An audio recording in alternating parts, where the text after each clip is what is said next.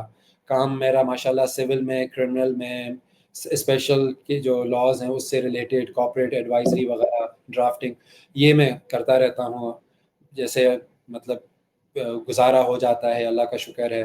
کچھ limited clients ہیں، کوشش کرتے ہیں کہ لمیٹڈ کلائنٹس ہیں تو ان کو ہی جتنا ان کا ٹائم دے سکیں، چاہے وہ سول میٹر میں ہو، رینٹ میٹر ہو، ریکوری کے میٹرز ہوں سول کے اندر، یا کرمنل سائڈ کے اندر PPC کے کیسز ہو گئے، یا FIA کے کیسز ہو گئے، یا ایون نیب کے یا باقی. تو وہ کر لیتے ہیں، اللہ کا شکر ہے. کچھ ایڈوائزری دے دیتے ہیں، تو گزر بسر اللہ کا شکر ہے ہو جاتا ہے. سر سوال یہ تھا کہ 26ویں ترمیم کے بعد وکیل بھی پریشان ہیں کہ ان کا پیشہ بھی مانگ پڑنے جا رہا ہے. میں نہیں سمجھتا کہ دیکھیں سب کا اپنا اپنا ایک سمجھ لیں کہ پرسپیکٹیو ہوتا ہے چیزوں کو دیکھنے کا، سمجھنے کا. میں یہ سمجھتا ہوں کہ by virtue of my academic and past professional credentials and expertise, کوئی نہ کوئی کہیں نہ کہیں سے کوئی کام 26ویں آئینی ترمیم نے اللہ نہ کرے مطلب کوئی کورٹوں کے دروازے بند تو نہیں کر دیے ہیں. اور جہاں پر جو ہے سوسائٹی ہماری ہے تو سول کیسز نے آنا ہی آنا ہے. ٹھیک ہے، ہماری آبادی بڑھتی جا رہی ہے، اکنامک ہمارے کرائسس چل رہے ہوتے ہیں، کبھی کیسے کبھی کیسے. تو اس that is directly proportional to like commission of crime, offences اسی حوالے سے ہوتے ہیں. جن علاقوں میں جو ہے جو مطلب ڈسپیرٹی بہت زیادہ ہوتی ہے، کرائم بھی وہیں پر ہوتے ہیں. اور جہاں پر آبادی بھی بہت زیادہ ہوتی ہے تو وہاں پر بزنس اپرچونیٹیز بھی ہوتی ہیں، تو بزنس کانفلکٹس بھی آ جاتے ہیں، اور کانٹریکچوئل کانفلکٹس بھی آ جاتے ہیں، کچھ امپلائمنٹ کانفلکٹس بھی آ جاتے ہیں. تو اس کا میں نہیں سمجھتا کہ کام ختم ہونے کا تعلق 26ویں ترمیم سے ہے. وہ ایک الگ ٹاپک ہے، اس پہ کبھی الگ طریقے سے بات کریں گے موقع ملا تو. لیکن یہ کہ عدالتیں الحمدللہ چل رہی ہیں، کیسز پہلے بھی آتے تھے، الحمدللہ ابھی بھی آ رہے ہیں. سندھ بار کونسل میں ابھی پتہ چلا ہے کہ 50,000 پلس ماشاءاللہ الحمدللہ ایڈوکیٹس جو ہیں وہ انرول ہو چکے ہیں. تو ظاہر ہے ہر کوئی اپنے اپنے دائرے میں اللہ تعالیٰ نے جس کو جو توفیق یا جو وسیلہ جس طریقے سے بنایا، اس کو اللہ تعالیٰ نے جس کا روزگار جہاں لکھا ہوا ہے اس کو وہ روزگار مل جاتا ہے. بالکل سر بڑی زبردست باتیں ہوئی. انشاءاللہ اور جو قانونی پیچیدگی ہیں اس معاملے میں کبھی آپ کو پھر زحمت دیں گے. آپ سے جو ٹائم لیا تھا وہ تقریباً پورا ہو چکا ہے. امید ہے کہ ہمارے جو دیکھنے والے سننے والے ان کو فائدہ ضرور ہوگا، خاص طور پر جو نیب کے بارے میں پرسپشن ہے اس حوالے سے کچھ سوالوں کے جواب یقیناً ملے ہوں گے. آپ نے اپنا قیمتی وقت دیا، آپ کا بے حد شکریہ. دیکھنے والوں کا، سننے والوں کا بے حد شکریہ. اللہ حافظ.